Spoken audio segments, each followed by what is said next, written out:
Alhamdulillahirabbil alamin wa bihi nasta'in wa ala umuri dunya waddin wassalatu wassalamu ala asyrafil anbiya'i wal mursalin sayyidina wa maulana Muhammadin wa ala alihi wa ashabihi ajma'in. Amma ba'du. Kepada yang terhormat Bapak Kepala Sekolah SDN 2 Sumbersari, Bapak Muhammad Shodiq SPDSD, dan tak lupa seluruh Dewan Guru yang saya banggakan serta saya sayangi. Pertama-tama dan yang utama, marilah kita senantiasa panjatkan puja dan puji syukur kepada Ilahi Robbi yang telah melimpahkan taufik, hidayah, serta inayahnya sehingga kita semua dapat berkumpul dalam keadaan sehat walafiat di tempat yang insya Allah penuh berkah ini. Kedua kalinya, sholat serta salam selalu kita haturkan kepada junjungan kita, Nabi Agung, Nabi akhir zaman, Nabi Muhammad Shallallahu Alaihi Wasallam, yang mana telah kita nantikan syafaatnya di hari akhir zaman. Ketiga kalinya, perkenankan saya Lasawat sebagai moderator of ceremony ingin membacakan susunan acara pada pagi hari ini. Acara yang pertama, pembukaan. Acara yang kedua, menyanyikan lagu Indonesia Raya. Yang ketiga, sambutan. Acara yang keempat, doa, dan acara yang terakhir, penutup. Memasuki acara yang pertama, yaitu pembukaan. Mari kita buka acara kegiatan pada pagi hari ini dengan bacaan basmalah bersama-sama. Bismillahirrahmanirrahim. Memasuki acara yang kedua, yaitu menyanyikan lagu Indonesia Raya yang akan dibawakan oleh Ibu Nur Alfiani SPD. Kepadanya waktu dan tempat kami persilahkan.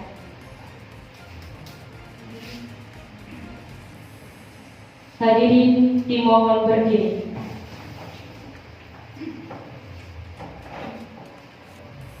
Hiduplah Indonesia Raya, 1, 2, 3.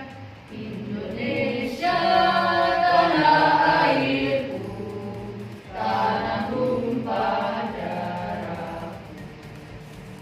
Di sanalah aku berdiri, jadi pandu hidupku.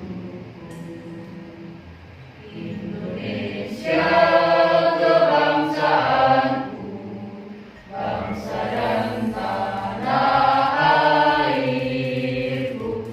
Marilah kita bersatu, Indonesia bersatu. Hiduplah tanahku, hiduplah negeriku, bangsaku, rakyatku semuanya. Bangga jiwanya, bangga badannya untuk Indonesia Raya. Indonesia Raya, merdeka, merdeka, tanahku, negeriku yang ku cinta. Indonesia Raya, merdeka, merdeka, hiduplah Indonesia Raya. Indonesia Raya, merdeka, merdeka, tanahku, negeriku yang ku cinta. Indonesia Raya, merdeka, merdeka, hiduplah Indonesia Raya. Hadirin dimohon duduk kembali. Memasuki acara yang ketiga, yaitu sambutan yang akan dibawakan oleh Bapak Kepala Sekolah SDN 2 Sumbersari, Bapak Muhammad Shodiq SPDSD. Kepadanya waktu dan tempat kami persilakan.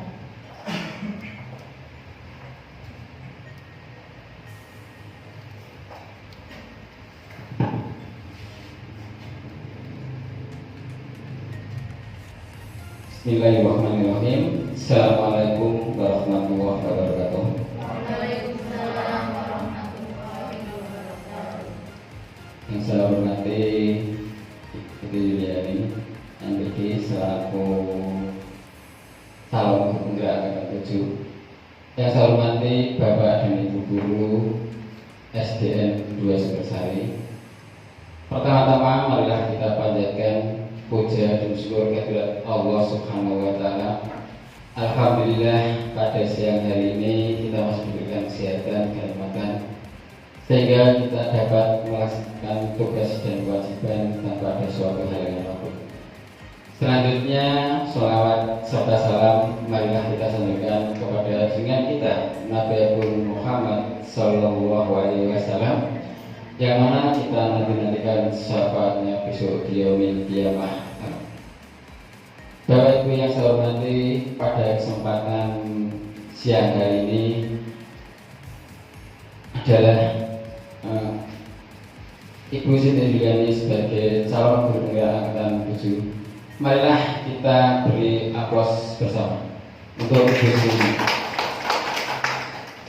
Terima kasih, semoga acara pada siang hari ini dapat berjalan dengan lancar, dan semoga nanti di acara ini, yaitu tentang budaya positif yang akan diterapkan di sekolah khususnya di SD 2 Sumbersari ini, dapat memberikan kemajuan di SD 2 Sumbersari. Perlu Bapak ketahui bahwa pada kesempatan kali ini Ibu Siti Yuliani MPD akan menyampaikan tentang budaya positif yang ada di SD 2 Sumbersari. Ini adalah merupakan suatu motivasi bagi Bapak dan Ibu semua, dan juga untuk di SD 2 Sumbersari ini khususnya, dan juga untuk kemajuan khususnya umumnya pada Komunitas Pendidik Kecamatan Ngagel.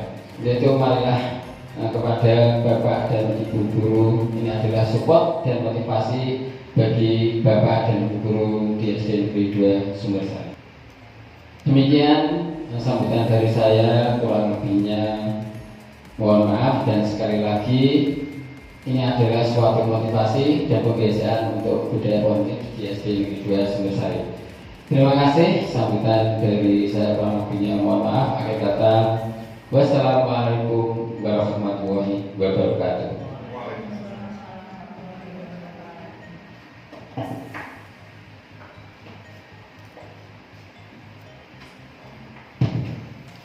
Terima kasih sambutannya Bapak Muhammad Sodik SPD SD. Memasuki acara yang keempat, yaitu membaca doa yang akan dipimpin oleh Bapak Hafidz Imam Ashari SPD. Kepadanya waktu dan tempat kami persilakan. Bismillahirrahmanirrahim. Assalamualaikum warahmatullahi wabarakatuh. Selamat pagi, salam sejahtera bagi kita semua.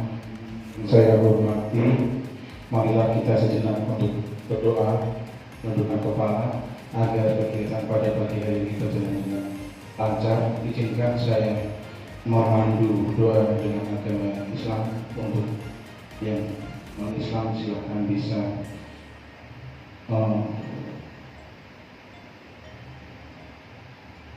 berdoa secara sendiri. Bismillahirrahmanirrahim. Hamdan na'imin hamdan syakirin hamdan yuwafi ni'mahu wa yakufi mazidah. Ya Rabbana lakal hamdu kama yanbaghi li jalali wajhik wa sami subhanahu. Allahumma sholli ala sayyidina Muhammad wa ala ali sayyidina Muhammad. Rabbana zalamna anfusana wa lam taghfir lana wa tarhamna lanakunanna minal khasirin. Allahumma inna ala dzikrika wa syukrika wa husni ibadatik. Rabbana hab lana min azwajina wa dhurriyyatina qurrata a'yun waj'alna lil muttaqina imama.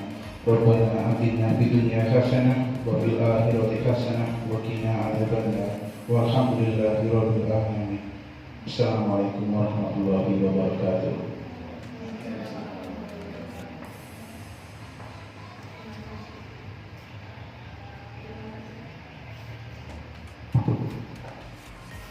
Terima kasih Bapak Hafid atas doanya. Memasuki acara yang terakhir yaitu penutupan. Alhamdulillah, acara pembukaan pada kegiatan penerapan pengalaman budaya positif pada pagi hari ini berjalan dengan lancar. Semoga kegiatan hari ini bisa menambah ilmu pengetahuan kita, menambah wawasan kita, dan menambah keberkahan kita. Akhirul kalam, saya sebagai pembawa acara atas segala hal dan perbuatan baik disengaja maupun tidak disengaja. Wabillahi taufiq wal hidayah wa ridha wal inayah. Assalamualaikum warahmatullahi wabarakatuh.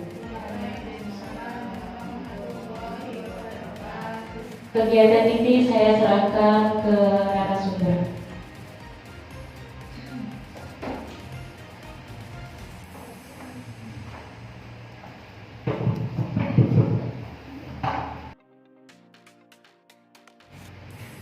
Assalamualaikum warahmatullahi wabarakatuh. Waalaikumsalam warahmatullahi wabarakatuh.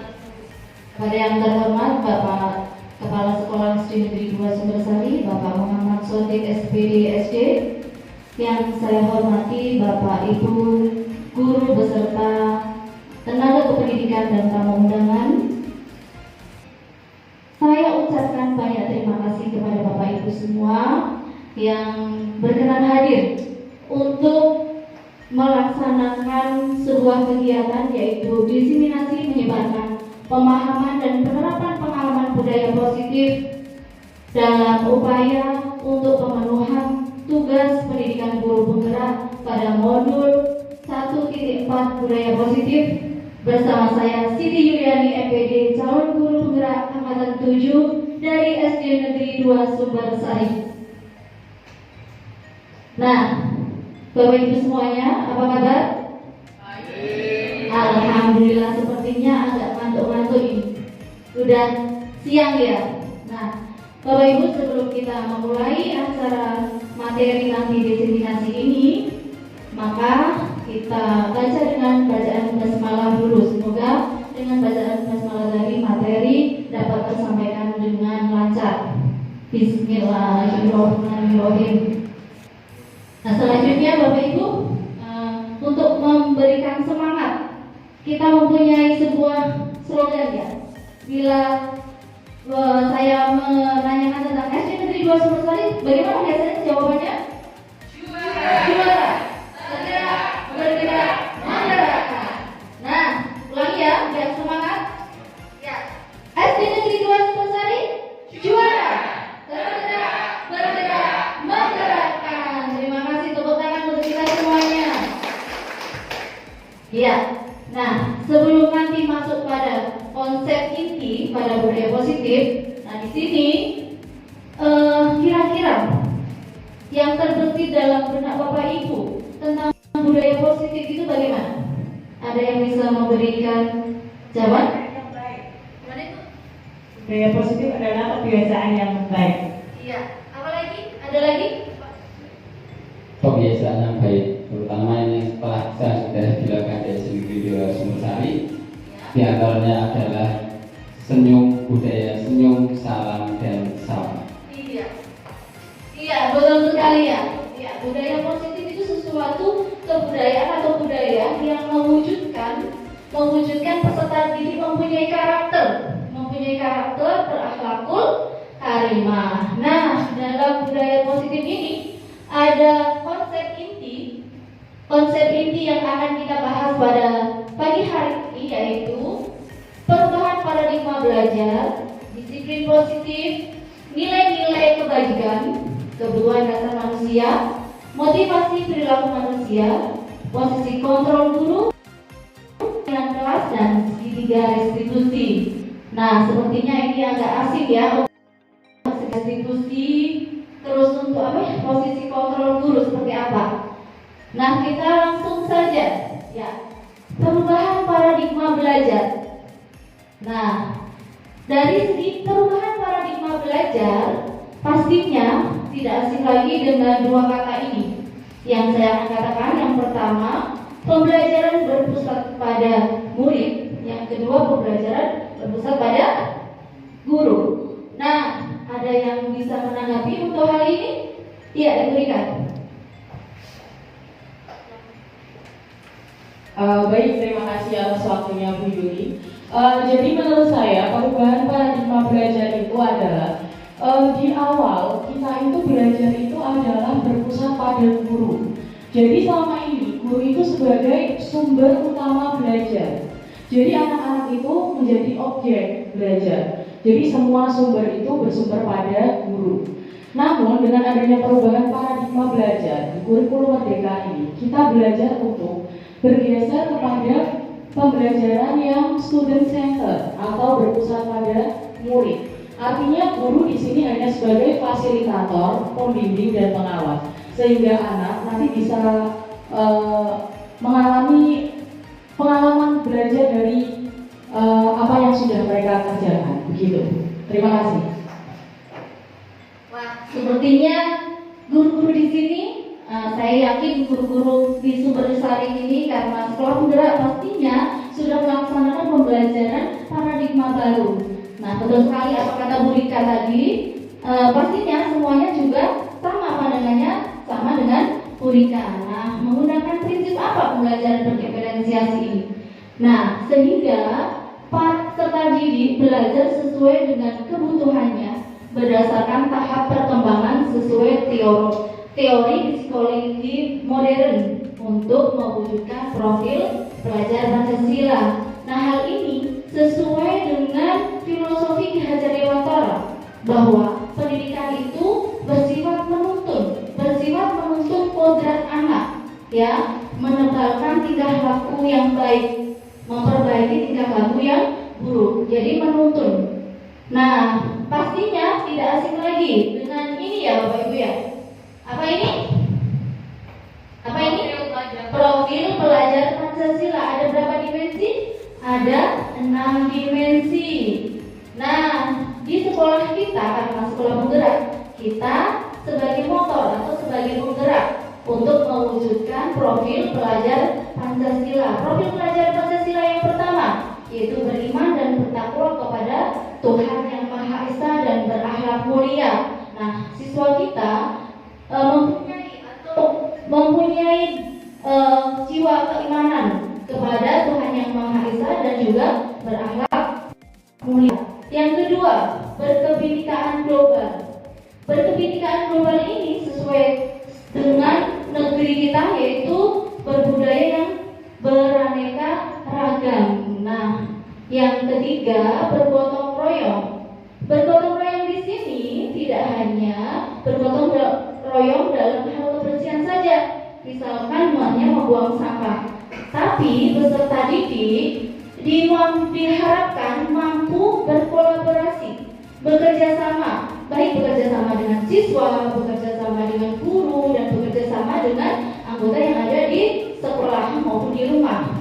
Yang keempat yaitu kreatif. Anak dituntut untuk berpikir kreatif, bernalar kritis, dan yang terakhir yaitu mandiri. Nah, itu adalah wujud dari profil pelajar Pancasila yang sesuai dengan filosofi Ki Hajar Dewantara. Selanjutnya, nah, di sini ada miskonsepsi tentang teori kontrol. Ada yang pernah dengar miskonsepsi ini? Ya, sedikit-sedikit dengar ya. Nah, ini di sini dalam teori kontrol ini, misalkan murid itu disuruh guru dikontrol oleh guru untuk melakukan hal yang baik. Sebenarnya Bapak Ibu guru tidak bisa kontrol murid sesuai dengan keinginan guru karena itu hanya ilusi guru saja.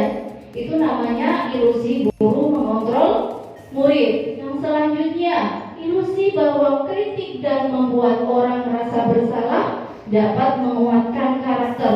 Misalnya begini contohnya, seorang anak yang mempunyai perilaku yang buruk, misalnya ya di kelas.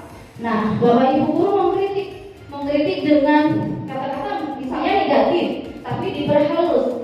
Sebenarnya itu justru akan menyebabkan anak-anak menjadi anak-anak yang gagal, ya, identitas gagal karena dia merasa dikritik, ya, merasa dikritik walaupun kritikannya itu halus, tetapi anak itu merasa karena dia merasa dikritik, ya, tidak dianggap. Nah, selanjutnya ilusi bahwa semua penguatan positif efektif dan bermanfaat. Penguatan positif itu misalnya kita membujuk anak. Biasanya kalau anak kecil kan dibujuk, ya, dibujuk biar nurut sama gurunya. Misalnya dibujuk, dirayu. Nah, itu sebenarnya apakah positif atau efektif? Belum tentu juga, ya. Nah, itu adalah ilusi bahwa sebenarnya bahwa semua penguatan positif efektif dan bermanfaat itu hanya ilusi. Terus yang selanjutnya, ilusi bahwa orang dewasa dilihat untuk memaksa. Kita sebagai guru itu orang dewasa, ya Bapak Ibu. Nah, itu sebenarnya kita tidak bisa memaksa anak untuk menuruti apa yang kita mau, karena itu hanya sebuah ilusi yang sebenarnya anak lakukan, walaupun sebenarnya kadang-kadang anak itu nurut kepada kita karena dipaksa, ya. Nah, itu sebenarnya dia itu hanya merasa kalau tidak mengikuti nanti takut dihukum, misalkan begitu, ya. Dia belum muncul motivasi yang ada dalam diri mereka. Nah, ini hanya ilusi. Nah, bagaimana cara kita untuk mengubah paradigma stimulus respon ke pendekatan teori kontrol? Nah, di sini kita bila ingin mewujudkan sesuatu, untuk mewujudkan anak-anak yang bertanggung jawab, nah, ini kita harus memahami, bisa mengubah pandangan kita tentang dunia, ya, bahwa sebenarnya stimulus respon ini, ya, realitas kebutuhan kita itu sama, itu stimulus respon. Padahal teori kontrol itu realitas kebutuhan kita berbeda.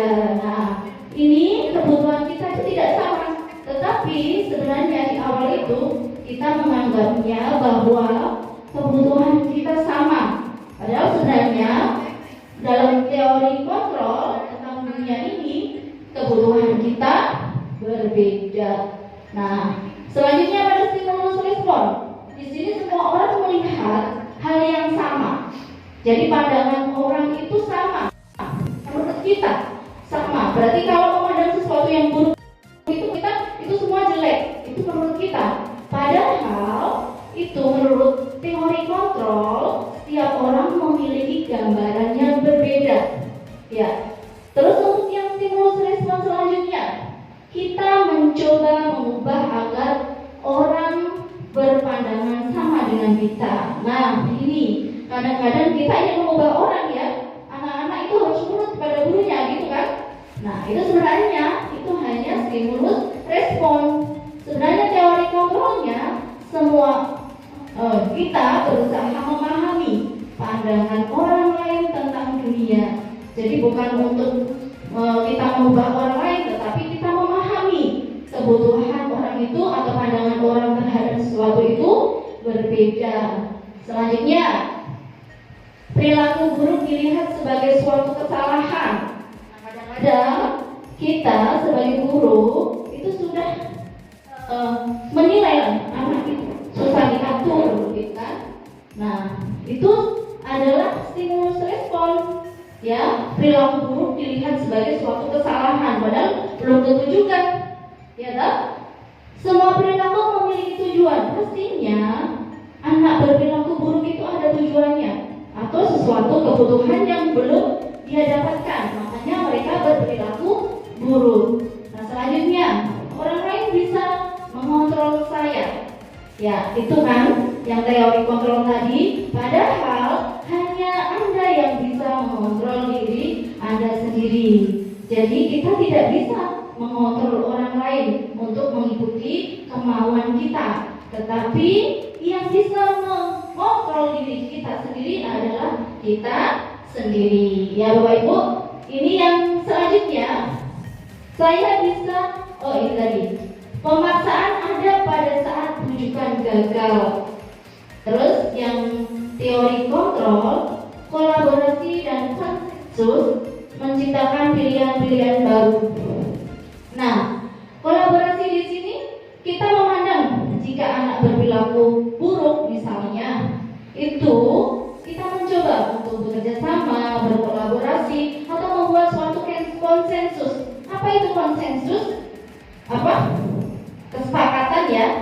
Konsensus itu sebuah kesepakatan ya, menciptakan pilihan-pilihan baru. Nah, selanjutnya pada stimulus respon, model berpikir menang kalah, atau pada teori kontrol, model berpikirnya menang-menang.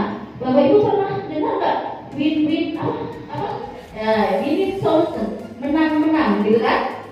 Tidak ada menang kalah, adanya menang-menang. Nah, murid menang, kita menang, atau murid bukan berarti ini ya menang kalah, muridnya kalah, kita menang. Jangan seperti itu ya Bapak Ibu.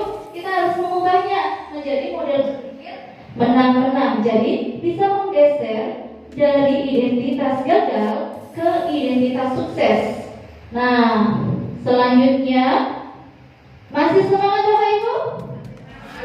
Iya, kalian sudah ngantuk. Nah, di sini yang inti, konsepsi inti pada modul budaya positif yaitu disiplin positif. Biasanya kalau kata-kata disiplin biasanya kaitannya dengan apa? Keras ya, peraturan, terus apa lagi? Taat. Nah, sebenarnya arti kata disiplin berasal dari bahasa Latin yaitu disiplina, yang artinya belajar. Lebih ke arah disiplin diri yang dapat mengontrol diri dalam melakukan segala tindakan. Dengan kata lain, seseorang memiliki disiplin diri berarti mereka bisa bertanggung jawab terhadap apa yang dilakukan karena mereka mendasarkan tindakan mereka pada nilai-nilai kebajikan universal. Nah, Bapak Ibu, kita sebagai pendidik, tujuan kita adalah menciptakan anak-anak yang memiliki disiplin diri sehingga mereka bisa memperbaiki perilaku dengan mengacu pada nilai-nilai kebajikan universal dan memiliki motivasi intrinsik bukan ekstrinsik. Coba, motivasi intrinsik itu berasal dari mana? Dari dalam diri kita. Kalau motivasi ekstrinsik masih berasal dari luar. Jadi ada iming-iming, ada reward, ada hadiah, ada segala macam ya. Nah, untuk selanjutnya tadi kaitannya dengan nilai-nilai kebajikan. Nah, nilai-nilai kebajikan itu banyak Bapak Ibu.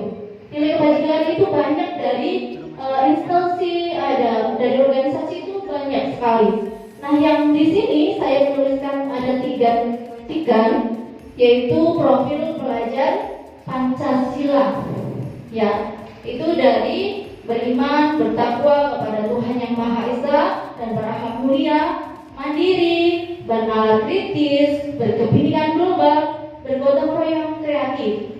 Sedangkan dari IPO Primary Year Program di sini ada toleransi, rasa hormat, integritas, manis, lain sebagainya. Nah, ada juga dari 9 pilar karakter Indonesia Heart Teachers Foundation atau IHF itu yang berkaitan dengan nilai-nilai kebajikan yaitu cinta Tuhan dan sukacitanya, kemandirian dan tanggung jawab, kejujuran, diplomatis, hormat dan santun, dermawan dan lain sebagainya. Itu adalah sebuah nilai-nilai kebajikan. Nah, anak-anak perlu meyakini nilai-nilai ini, ya. Nah, selanjutnya, nah ini tentang kebutuhan dasar manusia yang ini juga berkaitan dengan perilaku anak ya. Perilaku yang menyimpang, perilaku yang buruk itu berkaitan dengan kebutuhan dasar manusia. Tidak hanya untuk murid saja ya Bapak Ibu, semuanya ini untuk kita juga manusia kan. Nah, kebutuhan ini sama, kita juga memiliki kebutuhan atau kebutuhan dasar manusia ini. Nah, kebutuhan dasar manusia itu apa? tujuan tertentu. Semua yang kita lakukan adalah usaha terbaik kita untuk mendapatkan apa yang kita inginkan. Ketika mendapatkan apa yang kita inginkan, sebetulnya saat itu kita sedang memenuhi satu atau lebih dari satu kebutuhan dasar kita. Nah, kita bisa amati perilaku anak ketika kebutuhan dasarnya tidak dipenuhi. Kita bisa amati di situ.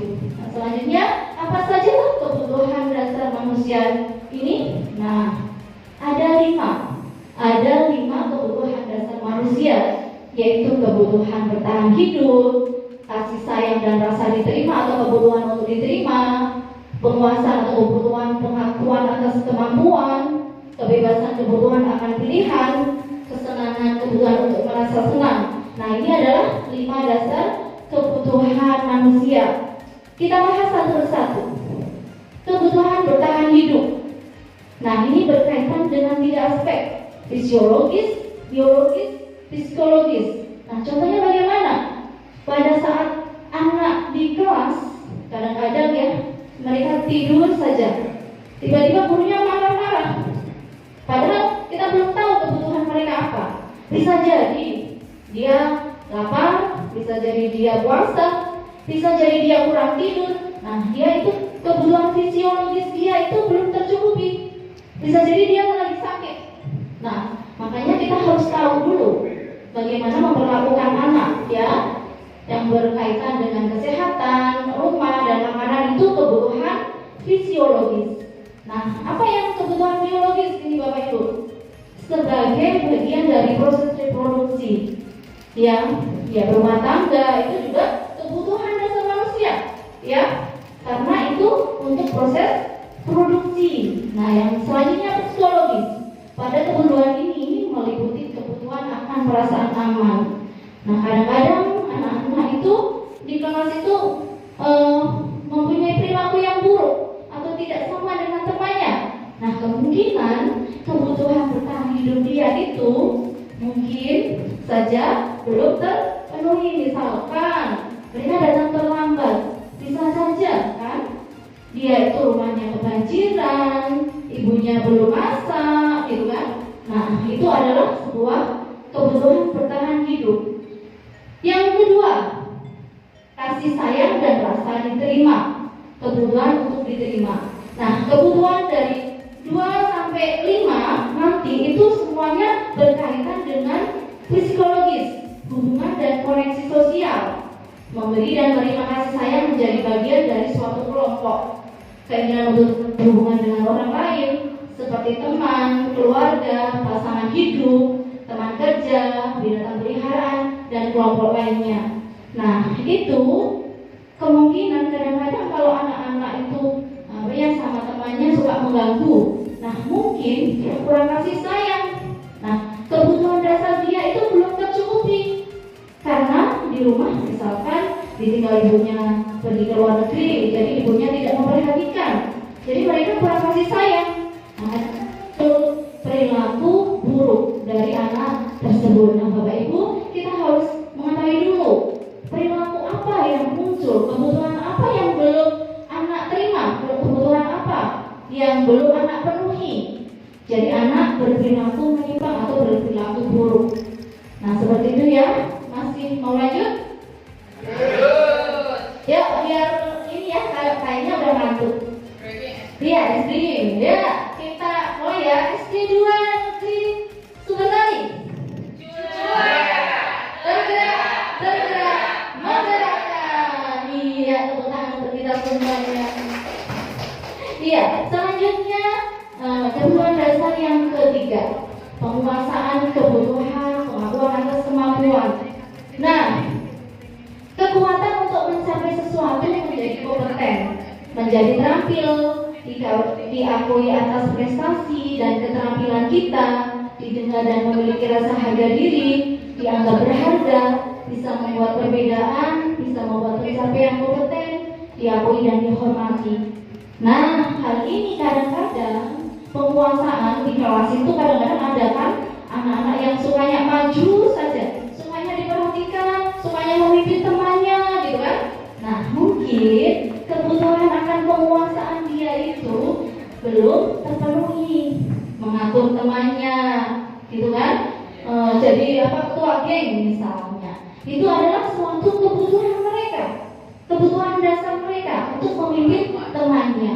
Nah, ini selanjutnya kebebasan yang keempat ya, kebebasan membuat akan pilihan, kemandirian, memiliki pilihan dan mampu mengendalikan arah hidup seseorang. Nah, ini kadang kaitannya dengan pembelajaran kita. Kadang-kadang anak yang bisanya belajar melalui beberapa metode atau beberapa cara, misalkan auditori, visual, kinestetik, gitu kan. Nah, itu mereka kadang-kadang kalau diam saja di kelas, dia merasa bosan, dia merasanya wah ini seorang bebas gitu. Nah, itu sebenarnya kebutuhan akan kebebasan dia itu kurang terpenuhi. Makanya sebagai guru kita harus melakukan pembelajaran secara metodenya bervariasi. Nah, biar tidak bosan anaknya. Jadi kebutuhan dia akan kebebasan itu terpenuhi. Nah, yang kebutuhan kelima, kesenangan, kebutuhan untuk merasa senang. Nah, kadang-kadang anak itu suka tertawanya lepas ya. Ya, biarkan saja. Dia kan kebutuhan dia untuk senang. Masa sih di kelas dia aja gurunya galak sekali gitu kan. Nah, bagaimana menciptakan rasa senang untuk anak itu? Mereka suka permainan dan suka mengoleksi barang, suka bergurau, suka melucu dan juga menggemaskan. Bahkan saat mereka bertingkah laku buruk, mereka masih terlihat lucu. Banyak kan yang seperti itu? Anak-anak itu perilakunya menjengkelkan, tapi kok gemes gitu, lucu gitu. Nah, itu adalah sesuatu kesenangan atau kebutuhan untuk merasa senang. Nah, Bapak Ibu, yang selanjutnya masih semangat ya? Motivasi perilaku manusia. Nah, ini tadi sudah kita bicarakan tadi ya, motivasi intrinsik, motivasi ekstrinsik. Bila mana kita melakukan sesuatu untuk menghindari ketidaknyamanan atau hukuman, itu adalah motivasi kita masih berasal dari motivasi ekstrinsik, masih motivasi dari luar untuk mendapatkan imbalan atau penghargaan dari orang lain. Nah, itu masih motivasi intrinsik. Misalkan kita menyuruh anak, menyuruh murid kita melakukan sesuatu, nah dia berharap imbalan, berharap penghargaan, maka mereka itu masih bersifat, motivasi mereka masih bersifat dari luar, ekstrinsik. Nah, yang paling bagus yang mana? Motivasi yang berasal dari dalam diri kita atau motivasi intrinsik untuk menjadi orang yang mereka inginkan.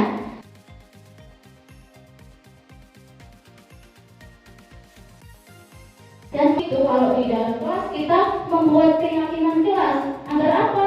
Untuk menumbuhkan intrinsik, motivasi intrinsik dari dalam diri anak agar mereka itu bisa menghargai diri sendiri dan mereka itu meyakini nilai-nilai kebajikan yang mereka buat sendiri di dalam kelas. Nah, ini nanti kaitannya dengan keyakinan kelas ya. Selanjutnya berkaitan dengan motivasi diri. Nah, ini tadi yang saya bicarakan ya, identitas gagal, identitas sukses atau disiplin. Nah, apa tuh bedanya? Hukuman, konsekuensi, restitusi. Kalau hukuman dan konsekuensi, Bapak sering dengar ya? Bapak Ibu sering dengar kalau untuk hukuman dan konsekuensi. Sedangkan kalau restitusi ini, pastinya restitusi ini hal yang baru untuk kita, untuk saya juga. Itu hal yang baru. Apa tuh perbedaan dari ketiga ini? Nah, hukuman itu bersifat tidak terencana atau tiba-tiba. Ya, murid itu tidak tahu mau diapain aku, gitu kan? Tiba-tiba anak datang terlambat, misalnya dia upacara terlambat. Nah, tiba-tiba saja dia diberi suruh bersih-bersih, misalnya suruh keliling lapangan, itu namanya apa? Hukuman ya, karena mereka tidak tahu, mereka tiba-tiba saja disuruh Nah, itu adalah hukuman namanya. Bersifat satu arah, jadi dari guru saja, bukan dari murid, dari guru saja yang memberikan. Terus hukuman yang diberikan bisa berupa fisik maupun psikis. Misalkan fisik ya tadi lari, membuang sampah, ya kan? Terus untuk psikis apa gitu? Kadang-kadang anak itu menurut kita biasa-biasa saja perkataan kita, tapi menurut anak itu, sakit banget gitu ya. Iya, padahal hanya dibilangin, kamu itu kebiasaan dan terlambat gitu. Kadang menurut kita itu biasa, tapi kadang untuk anak tertentu itu merasa dirinya sakit sekali ini gitu kan. Nah, kita bergeser dari hukuman itu menjadi konsekuensi.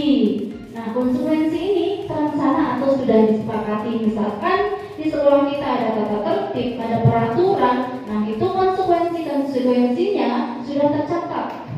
Kalau belum ada kesepakatan atau di peraturan, berarti itu namanya ya. Terus umumnya dibuat oleh pihak guru, sekolah, dan murid yang sudah mengetahui sebelumnya. Jadi mulai datang terlambat, saya akan diapakan. Bila saya nanti bolos sekolah, saya bagaimana? Itu adalah konsekuensi karena mereka sudah kali terlambat. Konsekuensinya saya harus pulang tertinggal dari temannya, misalkan 20 menit lebih lambat dari temannya, misalkan begitu. Itu sesuatu yang sudah terencana, sesuatu yang sudah ada aturannya. Terus yang selanjutnya, murid tetap dibuat tidak nyaman untuk jangka waktu pendek. Ketika tahu padahal dia sendiri yang melakukan suatu kesalahan, mereka tahu hukumannya, tetapi mereka masih merasa tidak nyaman. Nah, dari situ kita bergeser lagi ke restitusi. Apa itu restitusi? Akan kondisi bagi murid untuk memperbaiki kesalahan. Nah, kita bisa berdiskusi, bisa berkolaborasi, yang mengajarkan murid untuk mencari solusi sendiri, ya, membantu murid berpikir tentang orang seperti apa yang mereka inginkan. Nah, seperti itu ya, Bapak Ibu. Untuk selanjutnya, ini 5 posisi kontrol guru. Ada 5 posisi kontrol guru, ya. Yang pertama sebagai penghukum, yang kedua sebagai pembuat rasa bersalah, yang ketiga sebagai teman, yang keempat sebagai pemantau, dan yang kelima sebagai manajer. Nah, kira-kira Bapak Ibu guru di sini posisi apa yang selama ini dilakukan? Apa aja? Penghukum? Ya, kalau saya penghukum, ya masih ya. Terus rasa bersalah? Ya. Ada lagi sebagai teman, sebagai pemantau, sebagai manajer. Nah, sebenarnya seperti apa? Ya, kita akan seperti apa untuk posisi penghukum ini? Ada suara tinggi, ketubuh, mata melotot, dan jari menunjuk-nunjuk, mengadik. Itu namanya adalah posisi kita sebagai penghukum. Nah, kita lihat ya tayangan sebagai berikut.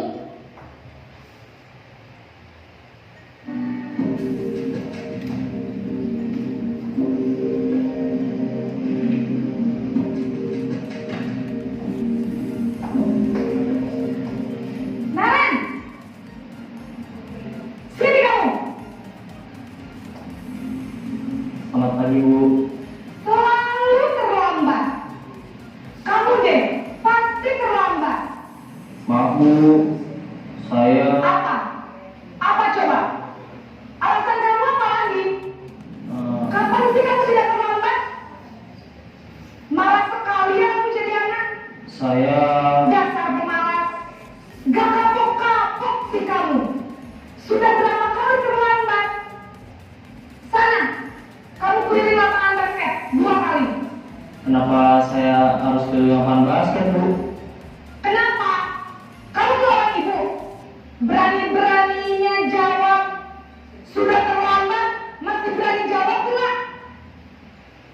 Sekarang, keliling lapangan basket 5 kali sekalian. Biar kapok. Cepat. Pergi sana ke lapangan basket.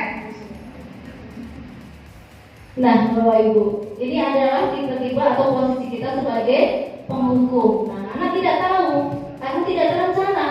Anak tidak tahu peraturan bahwa dia harus keliling basket, keliling lapangan, gitu kan? posisi kita sebagai penghukum. Bagaimana perasaan dia tadi? Kalau dilihat tadi rasanya bagaimana? Kecewa ya? Bingung gitu ya? Takut gitu ya? Nah, itu posisi dia sebagai penghukum. Nah, selanjutnya ini posisi yang kedua sebagai, sebentar ya. Nah, ini sebagai posisi pembuat merasa bersalah. Nada suaranya memelas, ya, halus, sedih, bahasa tubuh merapat pada anak, lesu, gitu kan? Itu bahasa merasa bersalah. Nah, seperti ini, ya Bapak Ibu.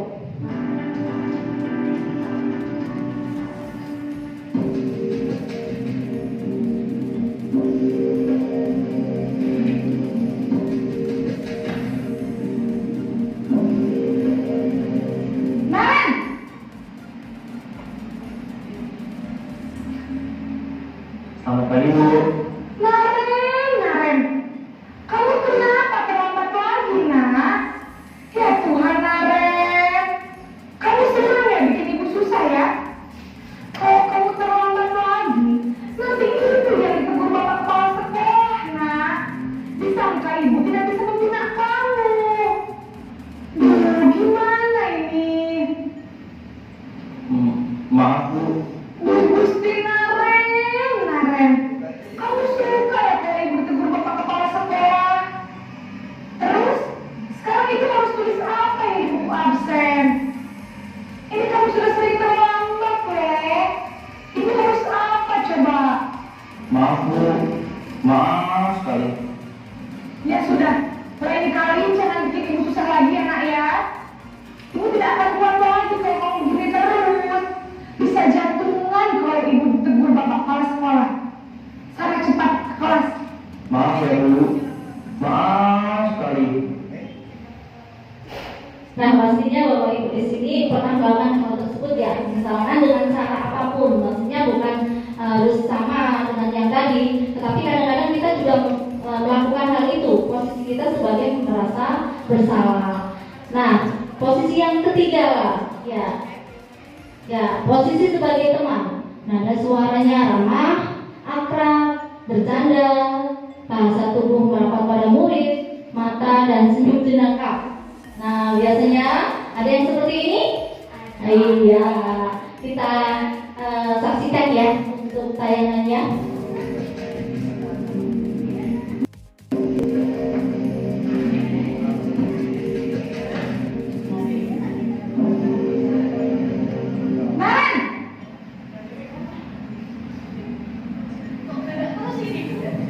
Selamat pagi Bu. Wah, sudah jam berapa ini, nak? Terlambat lagi ya, sayang. Iya Bu. Habis ibu saya belum membangunkan saya Bu. Kamu malah menyalahkan ibu kamu. Kamu bukannya anak yang larinya paling kencang. Kok terlambat sih? Iya Bu. Saya memang bangun tadi. Jadi biarpun saya lari kencang, tetap nggak kejar Bu. Ya sudah sana, nanti lain kali larinya lebih kencang lagi ya, biar gak terlambat lagi. Bikin senang ibu, demi ibu, bisa kan? Bisa Bu. Ya sudah sana masuk kelas, ibu beresin urusan absen kamu. Kamu ini ada-ada saja. Nah, sepertinya kalau kita di posisi ini kayaknya nyaman gitu ya. Nah, padahal masih ada lagi posisi-posisi yang lain. Nah, kita lanjutkan lagi ya. Nah, posisi sebagai pemantau, ini sebagai monitor ya. Nada suara datar, bahasa tubuhnya yang formal ya. Jadi pemantau. Nah, bagaimana untuk tayangannya? Selanjutnya sebagai pemantau.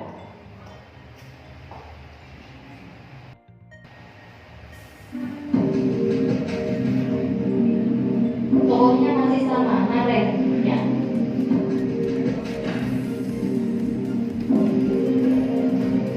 Naren,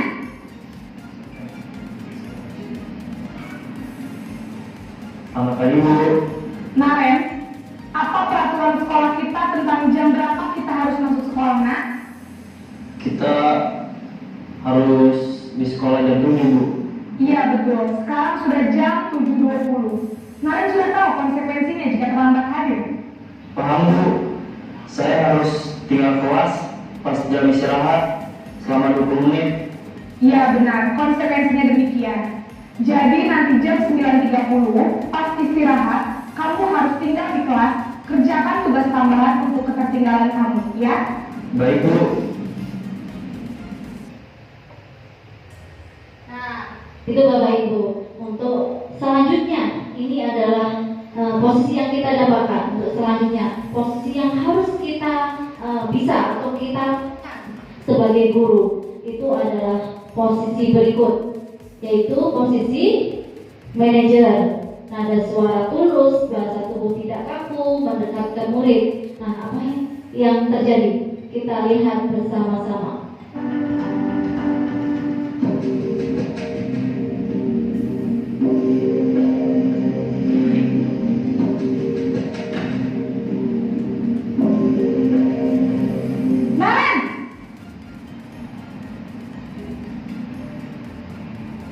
Selamat pagi Bu.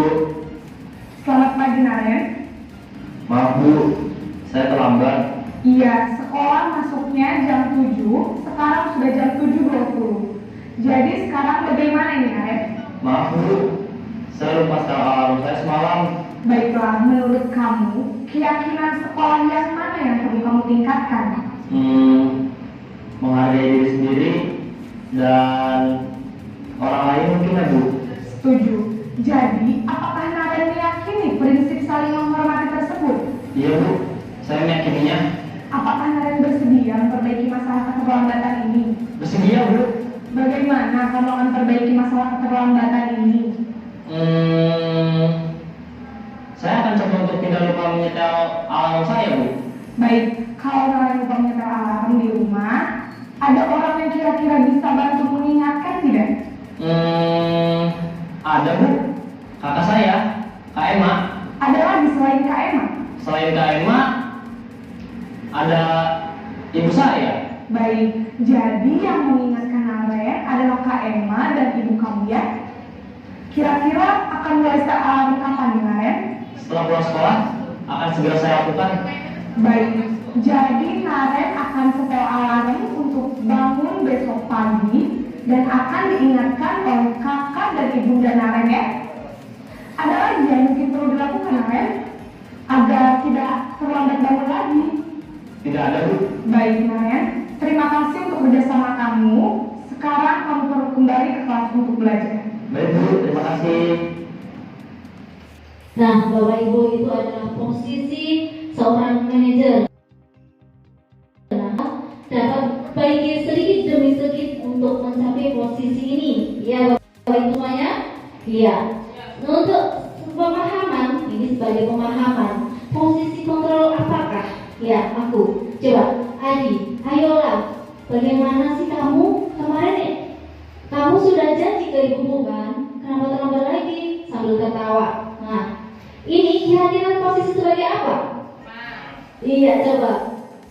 Iya, sebagai teman. Ya, selanjutnya. Nah, posisi kontrol apakah aku? Gimana coba kalau orang tua kamu tahu kamu berbuat begini? Gimana coba? Iya, membuat. Coba. Iya, membuat rasa bersalah. Keren ini, keren. Sudah paham semuanya. Posisi kontrol apa ini? Patuhi aturan saya atau awas. Kamu selalu saja salah. Coba lihat. Iya, sebagai penghukum. Selanjutnya, Adi, apakah kamu mengetahui jam berapa sekolah dimulai? Monitor atau manajer? Coba lihat. Sebagai manajer. Ya. Selanjutnya, nah ini posisi kontrol apakah aku? Kamu terlambat 15 menit. Apakah kamu sudah mengerti konsekuensi yang harus dilakukan bila terlambat? Sebagai pemantau atau monitor. Nah, tepuk tangan untuk kita semua. Iya. Nah, yang selanjutnya ya sudah merangkai ke keyakinan kelas. Mengapa keyakinan kelas itu penting? Mengapa tidak peraturan kelas? Ya, mengapa keyakinan kelas? Mengapa harus ada keyakinan kelas? Karena untuk menumbuhkan apa? Menumbuhkan dari mewujudkan disiplin diri dari dalam diri siswa, dalam diri murid, ya. Tidak disiplin dirinya tidak karena motivasi eksternal atau ekstrinsik, tapi motivasi intrinsik yang ada dalam diri. Nah, ini keyakinan, membuat keyakinan kelas. Ini contohnya yang sudah dilakukan, bersifat lebih abstrak daripada peraturan yang lebih rinci dan konkret. Jadi berupa pertanyaan universal, pertanyaan umum, ya. Pernyataan keyakinan kelas senantiasa dibuat dalam bentuk positif. Jadi tidak ada kata-kata jangan, tidak ada kata-kata tidak, gitu kan. Jadi saya harus belajar lebih rajin, saya harus datang lebih awal misalnya. Jadi itu lebih ke bentuk yang positif. Hendaknya tidak terlalu banyak sehingga mudah diingat dan dipahami oleh warga kelas. Sebaiknya sesuatu yang dapat diterapkan di lingkungan tersebut. Semua warga kelas hendaknya ikut berkontribusi dalam pembuatan keyakinan kelas lewat kegiatan jual pendapat. Bersedia meninjau kembali dari waktu ke waktu. Ini adalah keyakinan kelas yang sudah saya temukan. Ini contoh saja, ya. Assalamualaikum warahmatullahi wabarakatuh.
Itu tadi untuk keyakinan kelas. Ya, tadi sudah diatur langkah-langkahnya untuk pembuatan keyakinan kelas.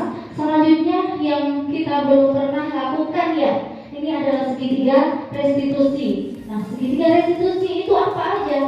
Ya, yang pertama validasi tindakan yang salah, yang kedua menanyakan keyakinan, yang ketiga menstabilkan identitas.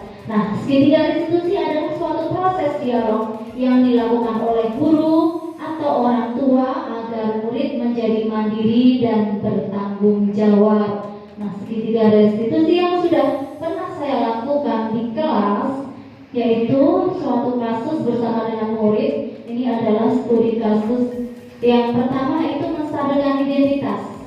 Berdasarkan prinsip pembuatan kesalahan adalah bagian dari proses pembelajaran, menggeser identitas gagal ke identitas sukses. Ya, tadi win-win solution, menang gitu ya. Ya, itu apa yang dilakukan? Berbuat salah itu tidak apa-apa. Ini kata-kata yang itu ya, kata-katanya begini. Tidak ada manusia yang sempurna. Saya juga pernah melakukan seperti itu. Kita bisa menyelesaikan ini. Bapak Ibu tidak tertarik mencari siapa yang salah, tapi Bapak Ibu ingin mencari solusi dari permasalahan ini. Kamu berhak merasa begitu. Apakah kamu sedang teman yang baik buat dirimu? Ini adalah menstabilkan. Selanjutnya, yang kedua, yaitu validasi tindakan yang salah. Berdasarkan prinsip perilaku tertentu berupaya memenuhi kebutuhan tertentu. Ini tadi sesuai dengan kebutuhan dasar manusia. Nah, ini juga bergeser dan respon menjadi proaktif ya, mengenali dan mengakui kebutuhan murid agar memperbaiki hubungan dengan murid. Nah, kata-kata yang kita lakukan pada murid, padahal kamu bisa melakukan yang lebih buruk dari dia. Kamu pasti punya alasan mengapa melakukan hal itu. Nah, ini lagi, kamu patut bangga pada dirimu sendiri karena kamu telah melindungi sesuatu yang penting buatmu. Nah, yang terakhir, kamu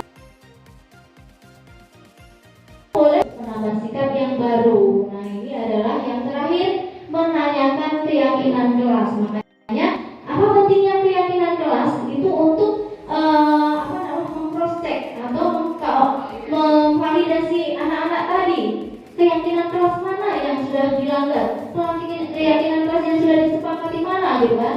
Nah, ini murid diberi pertanyaan-pertanyaan bermakna untuk memunculkan motivasi secara intrinsik, mampu mengaitkan keyakinannya dengan tindakan yang salah. Nah, ini apa yang kita percaya sebagai kelas atau keluarga, apa nilai-nilai umum yang kita telah sepakati. Apa bayangkan kita tentang kelas yang ideal itu bagaimana?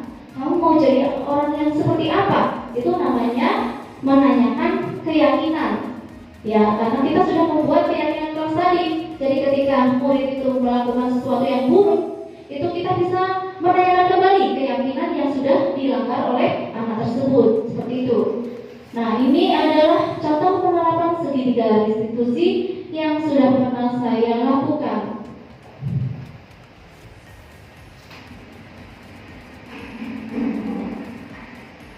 Andi, itu tadi dengar laporan dari Rupiket. Sepertinya kamu dalam rangkaian.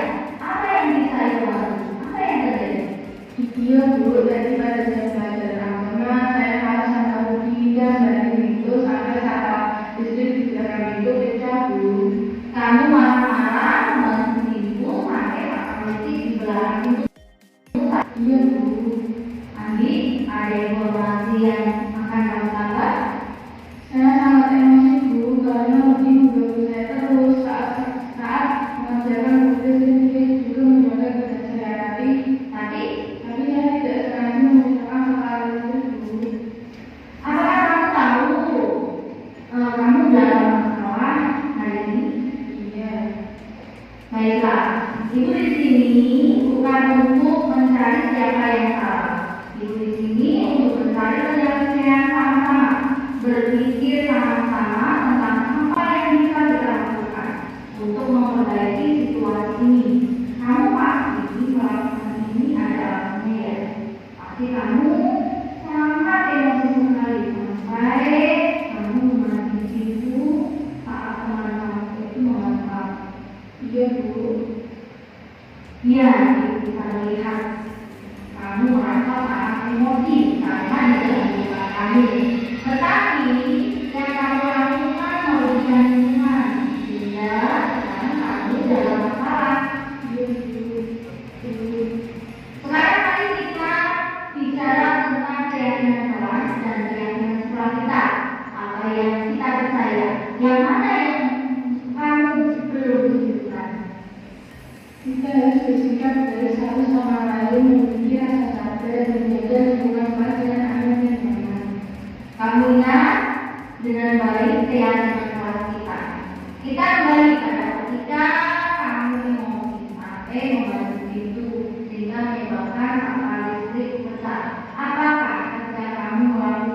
ibu, ada cara yang lebih baik agar kamu tidak mudah terbawa perasaan emosi yang berlebih tanpa merugikan lingkungan. Bagaimana menurut kamu? Ibu. Nah, sekarang mari kita selalu menjaga keyakinan kelas kita. Kalau bisa memperbaiki perilaku dengan lebih sabar, tidak mudah terbawa emosi. Gitu ya, belajar yang rajin, tetap semangat, karena boleh bersedia sama sekali. Ya.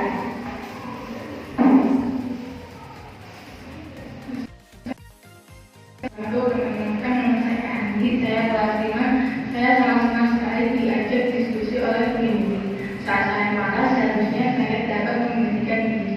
Saya harus banyak belajar, bersabar, dan menghormati sesama teman. Terima kasih. Wassalamualaikum warahmatullahi wabarakatuh.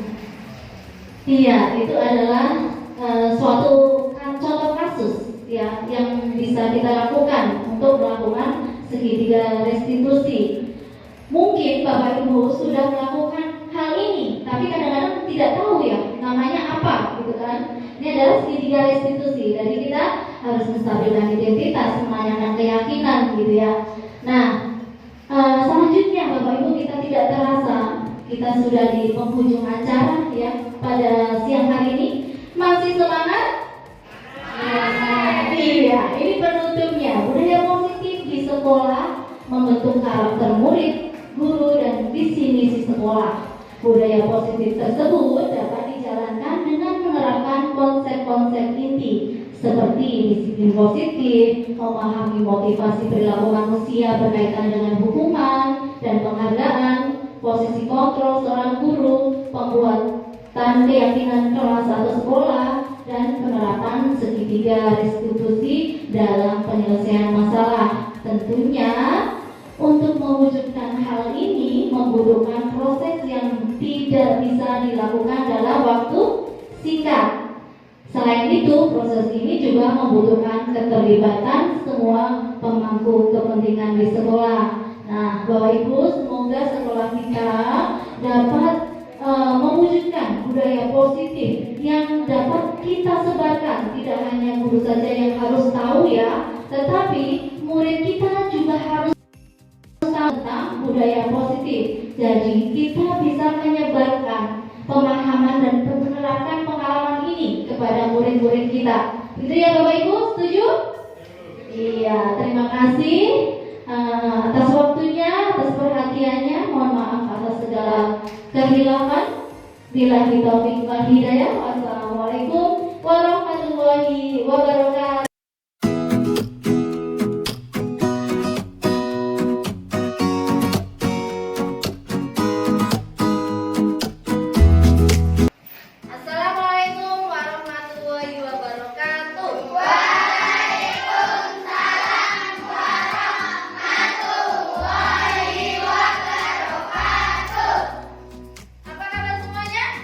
Alhamdulillah wa syukurillah.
kebersihan. Saya harus tertib dalam mengerjakan tugas misalkan, ya, paham nggak? Jadi tidak menggunakan kata-kata yang negatif. Misalkan di sini kemarin taruhlah barang di rak yang tepat, bukan tidak boleh mengasak-asak bubur. Nah, itu kan kata-katanya negatif ya, tidak memakai kata tidak memakai kata jangan, gitu. Paham?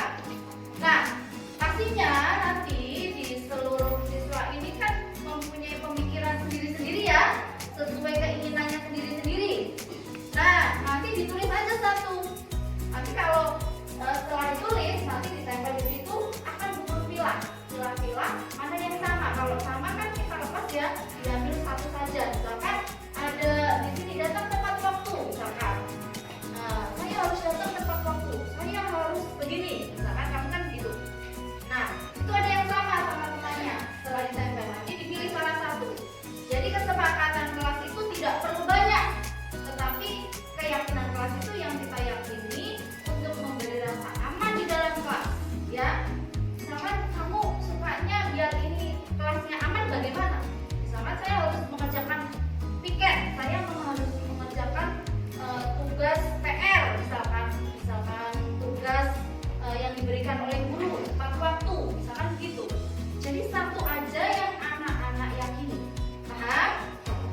Nanti akan guru kasih ditulis begini satu saja di post-it ini, satu kata-katanya satu.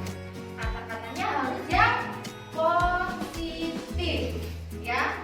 Jangan menggunakan kata jangan, menggunakan kata tidak. Itu nanti kita tidak yakin.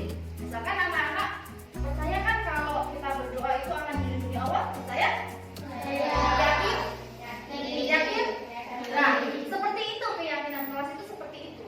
Jadi merasa ini adalah muncul dari diri saya, gitu, ya. Yang kita yakini, misalkan saya harus datang tepat waktu, misalkan saya harus mengerjakan tiket, misalkan lagi saya harus menjaga kebersihan. Jangan berkata gini, tidak boleh membuang sampah sembarangan. Nah, itu tidaknya dihilangkan. Bagaimana contohnya? Harus membuang sampah di tempat sampah. Paham? Oke, ya? Alat tulisnya disiapkan, dikurangan bagi satu-satu untuk positnya. Nanti setelah selesai, satu kata aja, satu kalimat. Apa ya? Satu kata, kamu bilangnya ukur ini. Enggak ya?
tepat sama ini ya. Kita satu-satu. Saya harus menjaga kelas biar tidak berisik. Saya harus berangkat tepat waktu. Ini hampir sama. Kalau sama kita lepas karena salah satu kita ambil ya. Kita sepakati boleh berapa aja. Kalau nggak boleh banyak ya, karena diyakini itu harus sedikit aja. Kalau kita yakini dan kita lakukan itu nanti akan lebih baik. Ya, sudah ya. Kita akan memilah-milah nanti